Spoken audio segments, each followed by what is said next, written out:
परंतु हम दीक्षा आपसे कैसे लें, हम देते तो नहीं है अभी तक।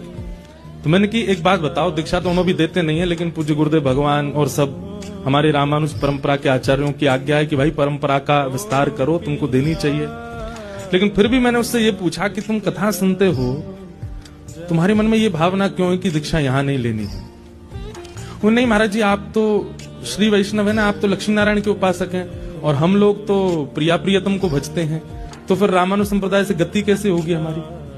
मैंने की तो लाला हमारी तो गति होनी नहीं चाहिए थी, फिर हम तो श्री वैष्णव रामानुज जी, हमारे पूज्य पिताजी महाराज, हमारे पूज्य दादा गुरुदेव भगवान, मैंने कि हम लोग का वृंदावन के बाहर बैठे हैं। हमारी कथा सुन के पिताजी महाराज की कथा, और हमारी तो चलो छोड़ो, हम तो ऐसे ही बस पिताजी महाराज की कृपा से कुछ बोल दें।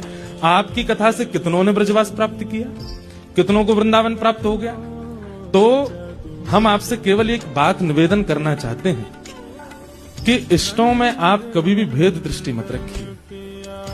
आप नारायण और कृष्ण को अलग कैसे मान सकते हैं? वही श्रीमन नारायण ही जब प्रेमावतार रूप धारण किए तो श्री कृष्ण बनकर के पधारे, उनमें कोई अंतर थोड़ी है। कई बार ये भाव लोगों के मन में आ जाता है कि हमें वृंदावन की उपासना के लिए, युगल उपासना के लिए युगल भाव बताने वालों के ही आश्रित होना है। ऐसी बात नहीं है। श्री रामानुज परंपरा से आप युगल के ही उपासक, सबसे पहली युगल उपासना ही रामानुज परंपरा में है। हमारे यहाँ श्री मध्यस्थ विराजमान, ये श्री कौन है? लक्ष्मी। वृंदावन में आती है श्री कौन है? जाए हमारी किशोरी जी। ये जो हमने लाल तिलक लगाए कौन है? किशोरी जी तो हैं। और दोनों तरफ कौन है? दोनों तरफ श्री ठाकुर जी हैं, ठाकुर जी के चरणारविंद हैं और उनके साथ रास विहार कर रहे हैं। तो ये भेद दृष्टि नहीं। आप जिस परंपरा में, कई लोगों को हमने आजकल देखा है कि अब वृंदावन के प्रति उनका रुझान बढ़ा तो उन्होंने अपने पूर्व गुरुओं की जो दीक्षा परंपरा थी उसका त्याग करके अब युगल उपासना के भाव से और ये ब्रह्म में आकर के वृंदावन के फिर अन्य स्थानों पर जाके दीक्षा ले लेते हैं।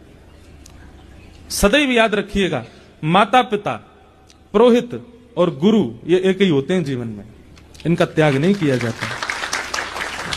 आप एक बार जिस परंपरा में आ गए, उस परंपरा में आकर के प्रयच्छति गुरु प्रीतो वैकुंठम योग्य दुर्लभम, श्रीमद् भागवत के महात्मा में पहले ही लिख दिया कि गुरु यदि प्रसन्न हो जाए तो ठाकुर जी को आपकी गोद में बैठाने की सामर्थ्य रखते हैं।